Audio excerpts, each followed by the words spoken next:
Good morning. Got a bandage on me this morning, a little scratch, but I'll be all right. So we'll be able to make it. I wanted to mention real quick, Shorty. I'm glad to see you here this morning. She's a couple minutes late, but if we were sitting in the back, you noticed that Shorty was walking all the way down the aisle. She was singing the hymn the whole way down the aisle, and I think we should be as excited, even if we're late, we should be as excited that we've already started singing before we even make it to our seat. But Shorty, we're glad you're here and happy to have you with us. Happy to have all of you, of course, with us this morning. Perhaps the most famous Bible story might be the confrontation between David and Goliath.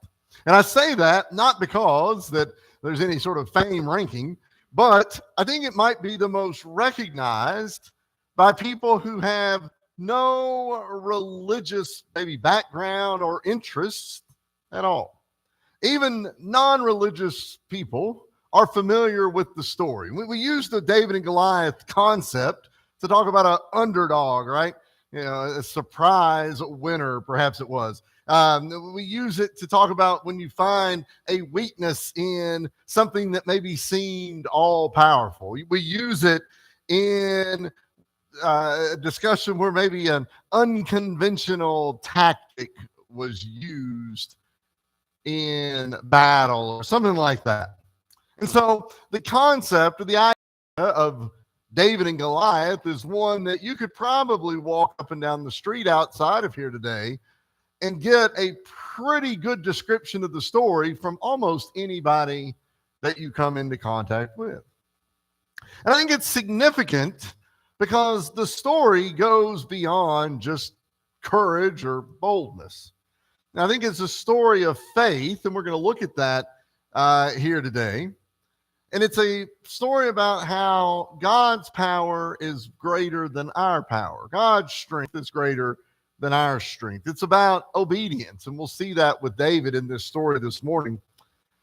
And how that sometimes weakness or perceived weakness can be strength. I think that David and Goliath is a story that comes up over and over again. Not the actual story, but through almost everything that we experience in life, right? We experience, the David and Goliath. And I would dare say that while sometimes we're David, there are other times that we're Goliath. And there are times maybe that a defeat can help us as well. Let's talk about this story to start with. We're going to be in the book of 1 Samuel today, if you want to go ahead and be turning to that book. By the way, while you're turning there, the Bible has a 1 Samuel and a 2 Samuel. That's a relatively new invention. It was just the book of Samuel. They divided it in half to make it a little bit more readable. But there's not really they're not two separate books. It really should just be one book. We think about 1st and 2nd Timothy or 1st and 2nd Corinthians, and those are distinct letters. Samuel is not that. 1 Samuel chapter 17, and we're going to read a good portion of this today. So I would encourage you to just keep it right there. We're going to start in verse 4. We'll go to verse 4 through 11, and then we're going to jump down to verse 24. Starting in 1 Samuel 17, verse 4. And a champion went out from the camp of the Philistines named Goliath from Gath, whose height was 6 cubits and a span. He had a bronze helmet on his head, and he was armed with a coat of mail. And the weight of the coat was 5,000 shekels of bronze. And he had bronze armor on his legs and a bronze javelin between his shoulders. And now the staff of his spear was like a weaver's beam, and his iron spearhead weighed 600 shekels, and a shield bearer went before him. Then he stood and cried out to the armies of Israel and said to them, "Why have you come out to line up for battle? Am I not a Philistine, and you the servants of Saul? Choose a man for yourselves and let him come down to me. If he is able to fight with me and kill me, then we will be your servants. But if I prevail against him and kill him, then you shall be our servants and serve us." And the Philistine said, "I defy the armies of Israel this day. Give me a man that we may fight together."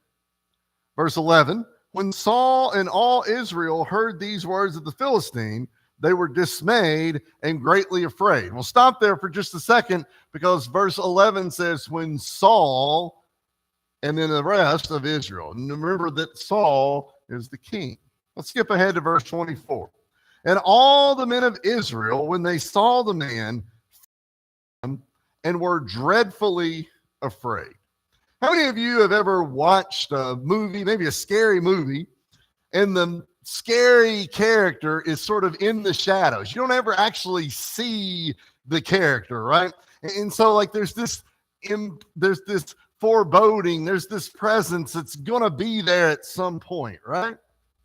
But you don't ever actually see it. Well, I think this is the absolute opposite of that, right? We see here that Goliath sort of reveals himself to it. Goliath is not some shadowy, imaginary, well, we've heard they've got this guy that's so-and-so, right? We've not seen him yet. But Goliath sort of steps to the front here in the story. And so when we think about the height of Goliath and the size of Goliath, it mentions some measurements that are sort of hard to translate. I think there's some debate as to what the size is, but I don't think it matters because I think there's some more importance about what it was. I think the important thing here is how the text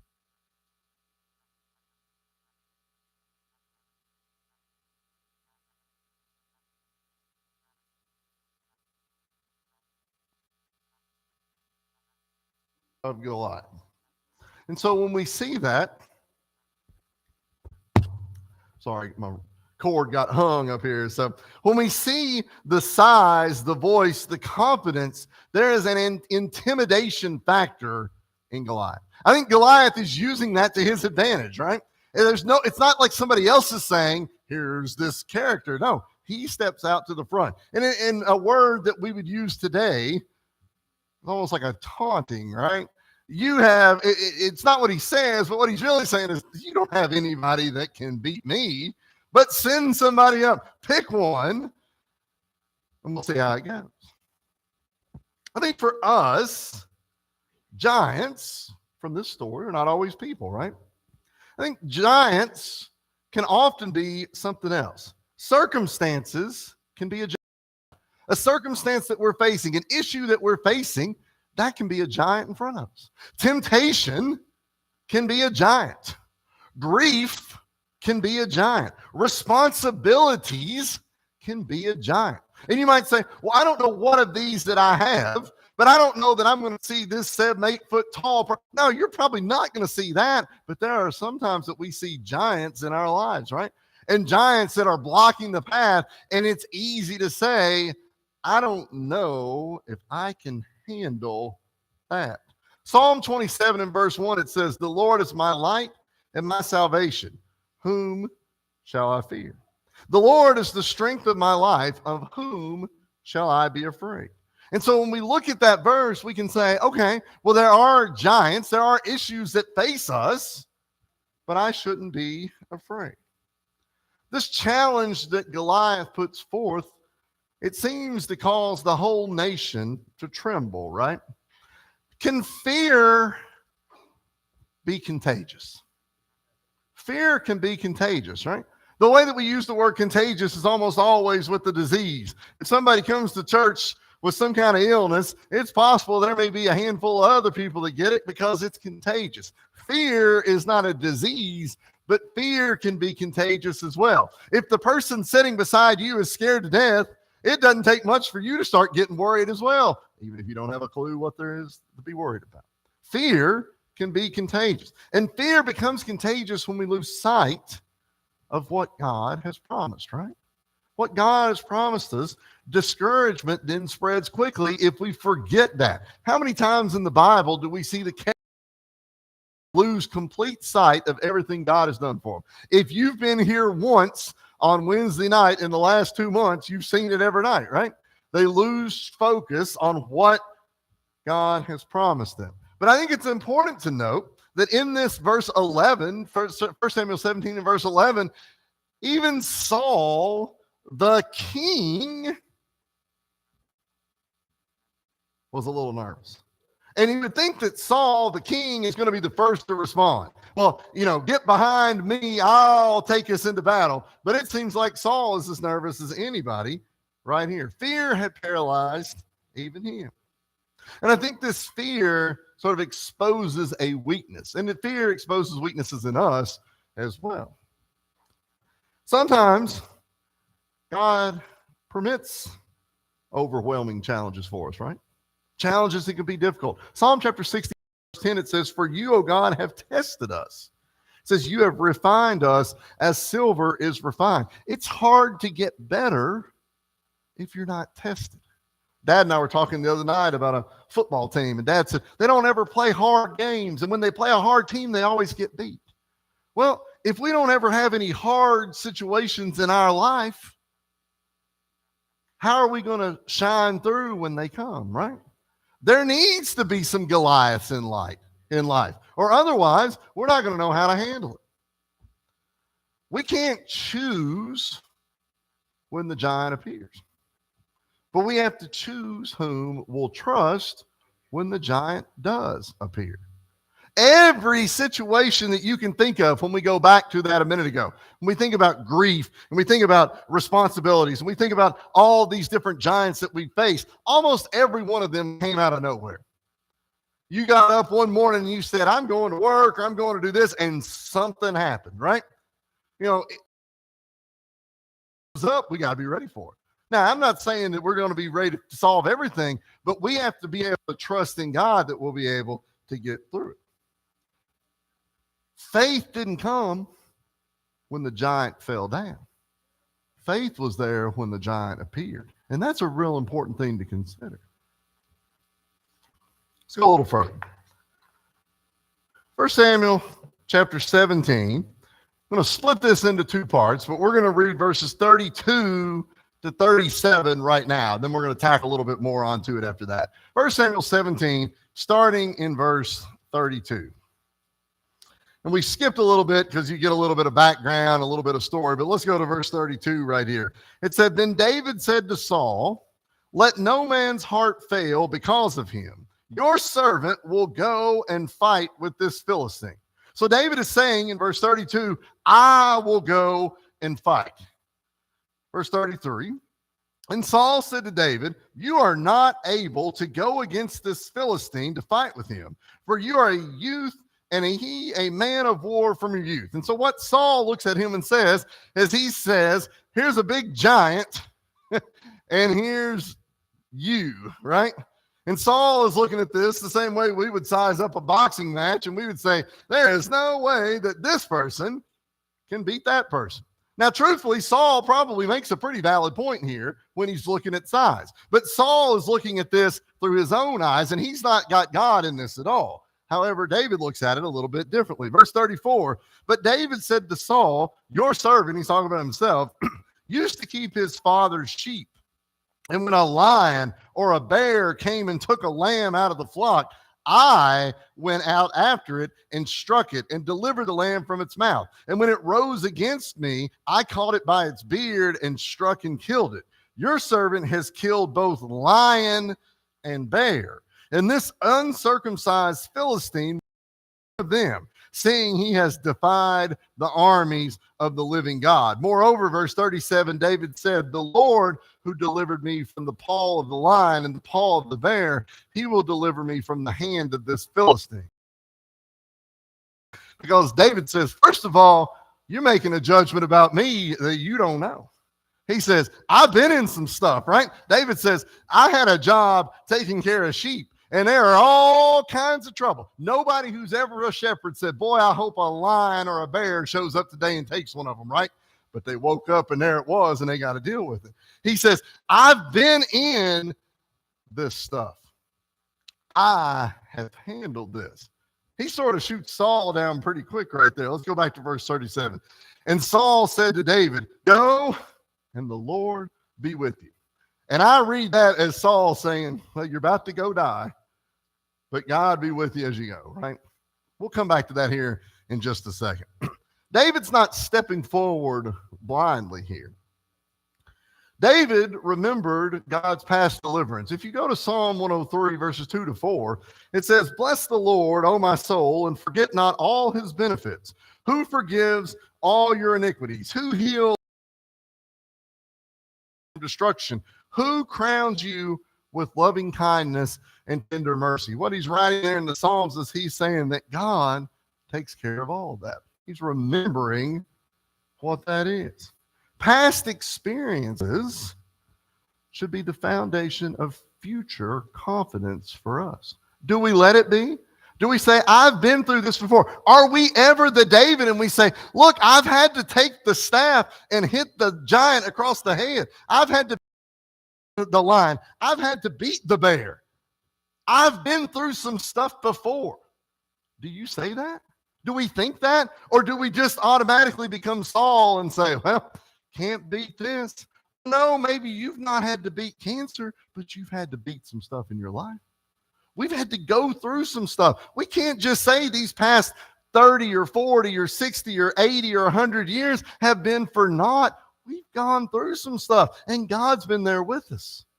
When the new stuff comes around, use that to draw your strength from. Let's go a little further. Verse 38 through 40. 1 Samuel 17, verse 38 through 40. So Saul clothed David with his armor, and he put a bronze helmet on his head, and he also clothed him with a coat of mail. David fastened his sword to his armor and tried to walk, for he had not tested them. And David said to Saul, I cannot walk with these, for I have not tested them. And so David took them off. We'll stop there. We'll come back to verse 40 in just a second. I want us to see there that Saul offers David his armor. And I get it, because he says, you're going against this huge giant. Let me dress you up in my stuff. So do we ever do that?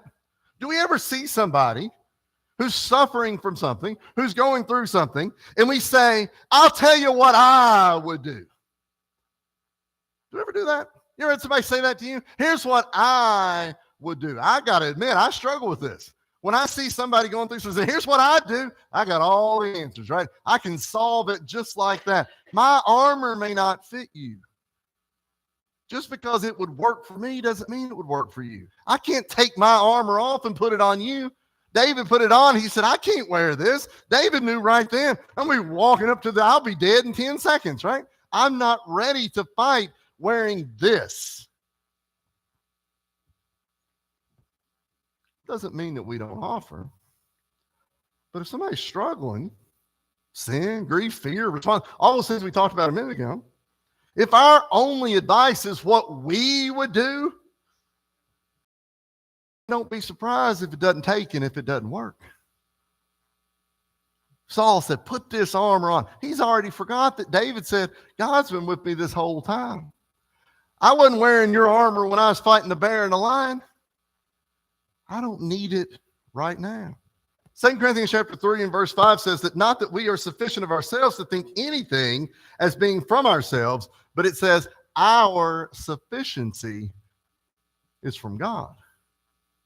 1 Corinthians or 2 Corinthians 2 or 3 hadn't been written yet, but I think David is thinking the same thing right there. This assurance of David, this wasn't arrogance. And you've heard people that have been assured by arrogance. This is not arrogance, but it was reliance by David. I think in our world, we promote self-confidence, and rightfully so. I think we need to be confident in what we can do, but we also have to be reliant on the fact that God needs to be with us. The Bible's full of story of people whose confidence was in God, and they're exalting the strength of the Lord over their own. Let's go back to 2 Corinthians and go forward to 2 Corinthians chapter 12 and verse 10, where it says, therefore, Paul said, I take pleasure in infirmities, in reproaches, in needs, in persecutions, in distresses.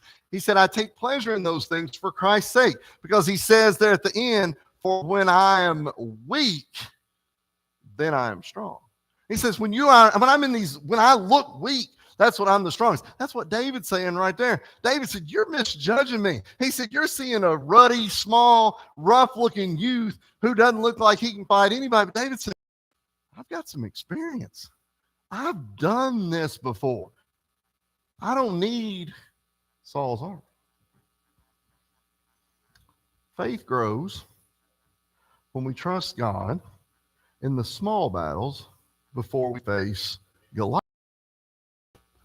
Saul looked at David and said, you can't handle this. But David said, no, I've been fighting these battles for a while. You have too. You have done the same. Every year in March, I'm pretty incompetent at work and at home for about 3 weeks. The NCAA basketball tournament happens during the month of March, and I am not really focused on school teaching. I'm sorry if the principal's listening here. He wasn't focused either. But anyway, every year at that time, especially the first round or so, we'll see some team who's ranked real low beat some team who's real high, ranked real high. And you'll hear these words. You'll hear underdog, and you'll hear upset. And you may even hear David and Goliath, right? They tell that story like those teams just got together 3 minutes before the game started, right? What they don't tell you is they've went all through the season and won a whole bunch of games against teams that aren't quite as good, but now they're going to play the best. Well, what does that mean? That's the David and Goliath story. It's not a one-off where he just shows up and like, whoops, we won. No, they've worked for this. We're the same way. We have these little battles that we face. So when the bigger one comes, we're not just looking around saying, well, I ain't never seen this. No, I maybe haven't seen it, but I've seen some stuff close to it in the past. That is what we build on and what we sustain. 1 Samuel chapter 17, it says verse 45, but we're going to read verse 40 through 50 right here. It says, then he, this is David, took his staff in his hand, and he chose for himself 5 smooth stones from the brook and put them in a shepherd's bag in a pouch which he had, and his sling was in his hand. And he drew near to the Philistine. So the Philistine came and began drawing near to David, and the man who bore the shield went before him. And when the Philistine looked about and saw David, he disdained him, for he was only a youth, ruddy and good looking. So the Philistine said to David, am I a dog that you come to me with sticks? And the Philistine cursed David by his gods. And the Philistine said to David, come to me, and I will give your flesh to the birds of the air and the beasts of the field. Now, this is what Jameson read just a few minutes ago, but notice how David responds, because there's still a lot of taunting, right? The Philistine is looking, Goliath is looking at David and said, this is the best we got, right? This is what you're going to say. I am going to destroy you. The birds are going to be eating your flesh within the hour. Verse 45. David said to the Philistine, you come to me with a sword, with a spear, and with a javelin. But I come to you in the name of the Lord of hosts, the God of the armies of Israel, whom you have defied. This day the Lord will deliver you into my hand, and I will strike you and take your head from you. And this day I will give the carcasses of the camp of the Philistines to the birds of the air and the wild beasts of the earth, that all the earth may know that there is a God in Israel. Then all this assembly shall know that the Lord does not save with sword and spear. For the battle is the Lord's, and he will give you into our hands. Notice the talk there.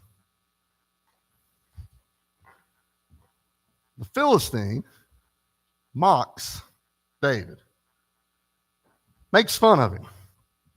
But notice how often in just those 3 verses that David makes reference to who's supporting him.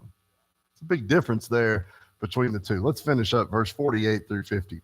So it was when the Philistine arose and came and drew near to meet David, that David hurried and ran toward the army to meet the Philistine. Then David put his hand in his bag and took out a stone, and he slung it and struck the Philistine in his forehead, so that the stone sank into his forehead, and he fell on his face to the earth. So David prevailed over the Philistine with a sling and a stone, and struck the Philistine and killed him. But notice, there was no sword in the hand of David. Verse 48. We stopped at 47 for a second, but I want you to look at verse 48 again real quick. It said that when the Philistine arose and came and drew near to meet David, notice what it says there in the second half. It said David hurried and ran toward the army. Ever been a person more prepared for right there? He didn't saunter up. He didn't say, boy, let's negotiate one more time. No, it says he hurried to the situation. David's not fighting for recognition, not fighting for revenge. He states his cause in verse 46. He said, that all the earth may know. He's fighting on behalf of his God, the God of Israel.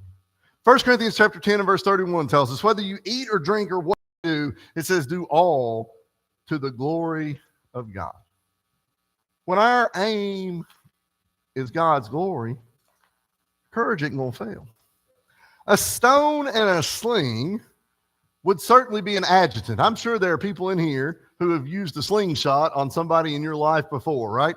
And I'd say getting hit by a slingshot probably wouldn't feel very good, right? But I doubt that you would list a slingshot as one of the most deadly weapons in the world, right?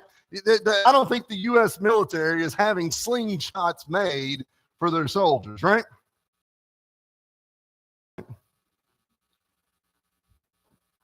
Goliath mentions all the stuff that he has, right? They mention all different. They got the spear, had a shield so big somebody had to walk in front of him and carry it, right? David went down to the brook and gathered a couple stones and put them in a pouch that he had on hand with him. It's not the first time that this, right? Give you a couple of examples in the Bible. Do you remember Gideon's army? Remember what they started out with this, and they kept adding some stipulations. Well, if they bend down and drink a certain way, or if they do this or that, they whittled it down, right? And nobody would have said that was a smart move, but that army was successful. What about the widow had, right? And we think about if we got a lot of something, that'll make it better. But that's not really the case hardly ever in the Bible. Zechariah chapter 4, verse 11 says, this is the word of the Lord to Zerubbabel. Not by might, not by power, but by, says the Lord of hosts. We emphasize might and power all the time. But what we just read there in Zechariah and in the story of David and Goliath was that it was more important to have the Spirit of God with them, far greater than any kind of weapons that you might have amassed leading into this fight. David declared before the fight that the battle belongs to the Lord. David wrote himself, Psalm chapter 20 and verse 7, that some trust in chariots, some trust in horses. But he said, we will remember the name of the Lord our God. Think about it. I'd say that at the time of this fighting, that chariots and horses probably ranked at the very top of the kind of things that you could have. Certainly would have ranked higher than a slingshot. But David said that he would remember the name of the Lord your God. He understood that victory wasn't earned solely by human effort, right? But it was given through the will of God. If we view every triumph in life with gratitude to God, our confidence can shift from what we can do to what God will do. And there's a difference between that, right? What we can do doesn't always prevail, right? How many of you have ever said, I'm going to do this, I'm going to do this, I'm going to do this, and then something happens and it doesn't work out, right? What we can do can get eliminated, but what God will do is something far greater. David wrote in Psalm chapter 18 and verse 32. We've mentioned several Psalms this morning. I've done it for reasons because I wanted to, it's almost like David's reflection on some past things in his life. But David wrote in Psalm 18 and verse 32 that it is God who arms me with strength. I wonder what he was thinking about when he wrote, thinking about a past experience himself. Faith is not an absence of fear, but instead it's the presence of trust. The difference, but the faith that we have, this doesn't mean that fear won't be there, but trust has to weigh more. Perhaps the ultimate David and Goliath story came in the New Testament. And it was a battle between Jesus against sin. Would seem to be that Jesus was the David, right? That sin was the Goliath. But Jesus took on sin and defeated it. And not just defeated it for himself, but for us as well. When you watch that basketball game and you see a team that's ranked real low pull that upset, if you watch much more, you'll see other coaches and players say, we saw so-and-so do it, and we believe that we could do it as well. I think for us, we can look at this story and say, we saw David slay a giant, and I can do the same. But be comforted in the fact that we saw Jesus slay sin, so we didn't have to. And there's a comfort and victory that comes in the Lord. Here, we can be comforted by the fact that Jesus has already fought for us. All we have to do is put ourselves on the side of Christ, and we'll be a victory celebrant. That's not the right word. We can celebrate victory when this life is over. If there's anything that we can do for you, we extend these invitations every time. But if there's anything that we can do, you may have thought, I've had a lot of Goliaths in life. I've had a lot of issues in life. I've had a lot of troubles that have come up before me. You're no different than anybody else. You're no different than David. But sometimes we look at those and we say, I can't do it. But no, we can't. But David put his hand out and held on to the hand of God, metaphorically, and we can do the same thing. Whatever we can do for you, we invite you to come while we stand and sing.